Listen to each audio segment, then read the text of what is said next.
तो साथियों, एक नया रिसेंटली लिस्टेड आईपीओ है, वो है डैम कैपिटल। और मैं बहुत सारे लोगों को डैम कैपिटल को आनंद राठी से कंपेयर करते हुए सुना हूँ, देखा हूँ।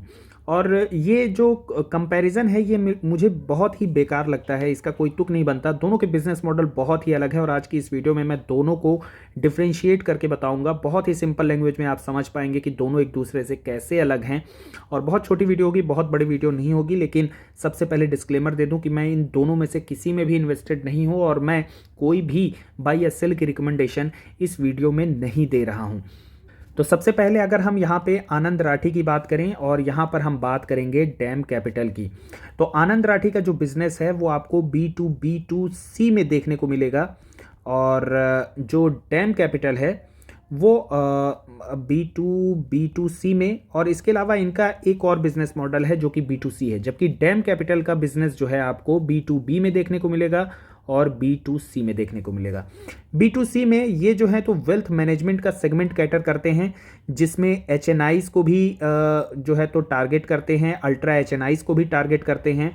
इसके अलावा स्टॉक ब्रोकिंग का भी सेगमेंट है, जबकि इनका B2C में सिर्फ स्टॉक ब्रोकिंग का सेगमेंट है और B2B में ये मर्चेंट बैंकिंग का कार्य करता है। मर्चेंट बैंकिंग क्या है, इसको मैं आपको सिंपल लैंग्वेज में बता दूं। कोई भी आईपीओज वगैरह आते हैं, उसमें बहुत सारे QIBs हो गए, HNIs हो गए, बहुत सारे पैसा लगाते हैं, एंकर लिस्टिंग आती है, वो सारे ट्रांजैक्शन कराना यहाँ पे डैम कैपिटल हो गया, नुवामा वेल्थ हो गया, मोतीलाल ओसवाल हो गया, ये सब ये सारे काम करते हैं। आईपीओज के अलावा जो है तो राइट के इश्यूज आते हैं, उसका ट्रांजैक्शन जो है तो जिम्मेदारी ये ले लेते हैं। मतलब ये सारे ट्रांजैक्शन वगैरह ये कराते हैं। इसके अलावा QIPs वगैरह आते हैं, ये सारे काम कराते हैं और इनके ट्रांजैक्शन से ही इनको जो है तो कमीशन की फीस मिलती है। इसके अलावा दूसरी अर्निंग जो है वो स्टॉक ब्रोकिंग सेगमेंट से है। तो सिर्फ दो ही रेवेन्यू ब्रेकअप में आपको सिर्फ दो ही चीज़ें डैम कैपिटल में देखने को मिलेगी।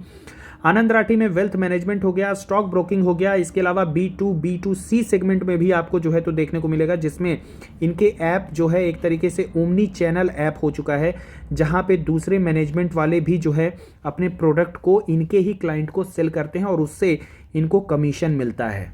इसके अलावा अगर आनंद राठी की बात करें तो वेल्थ मैनेजमेंट में जनरली 5 CR के ऊपर ही क्लाइंट्स को कैटर किया जाता है, लेकिन आनंद राठी जो है तो अब मास एफिलिएंट सेगमेंट को भी टारगेट कर रहा है, जहां पे उनकी इनकम 10 लाख से लेकर के 5 करोड़ तक है। तो उस कैटेगरी को भी आनंद राठी कैटर करने वाला है।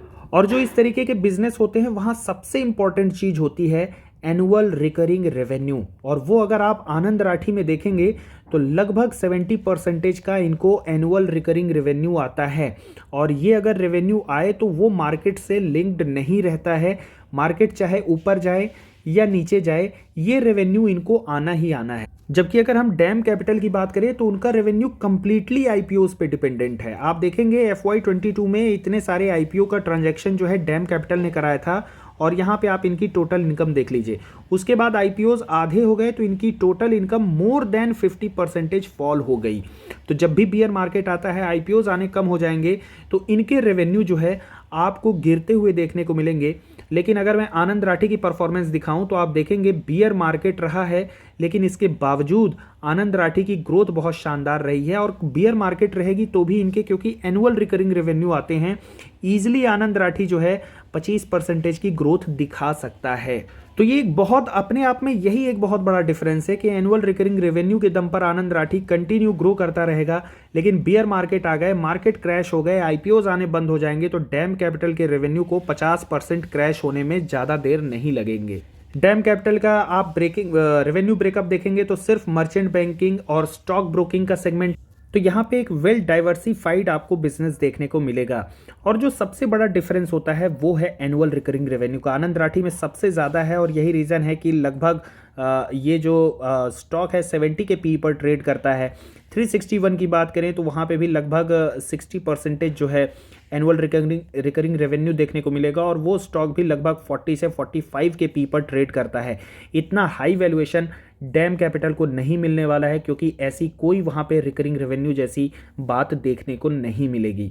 इनफैक्ट अगर नुवामा वेल्थ की बात करें तो उसका भी एनुअल रिकरिंग रेवेन्यू जो है इन तीनों से कम है, एंड दैट इज़ वाई उसका जो प्रीमियम है आपको तीनों से ही कम देखने को मिलेगा। आनंद राठी 360 से भी कम आपको पी जो है नुवामा का देखने को मिलेगा। लेकिन हालांकि वहाँ पे स्टोरी कुछ और ही है, कुछ अलग है। उसका मैंने एक अलग से डिटेल्ड वीडियो बना के रखा है नुवामा वेल्थ मैनेजमेंट का, उसको अगर आप देखना चाहें तो वो देख सकते हैं, लिंक आपको डिस्क्रिप्शन में मिल जाएगी। तो साथियों, आज की वीडियो में बस इतना ही। कंटेंट अगर आपको यूजफुल लगता है, हेल्पफुल लगता है, नॉलेजेबल लगता है, then hit the like button and do not forget to subscribe our channel. Thanks for watching the video.